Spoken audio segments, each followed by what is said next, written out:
Umuutang pambili ng bigas. Kahit na hindi bayaran, bigay mo na lang. Umuutang pambili ng gamot.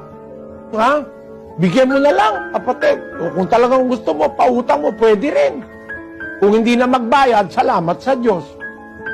Ang may utang na sa'yo, ang Diyos, babayaran ka niya. Kasi naawa ka sa dukha, nagpapautang ka sa Panginoon, sabi ng salita ng Diyos. Hindi makakalimot ang Diyos na bayaran ka sa tamang pagkakataon. Tatanggap ka ng kabayaran, kapatid.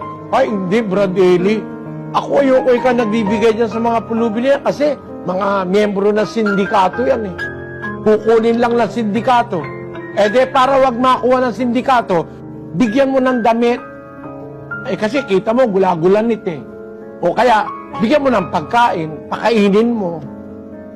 Kung talagang paniwala mo sindikato. Pero kung hindi naman, mga lihiti mo naman, matatanda.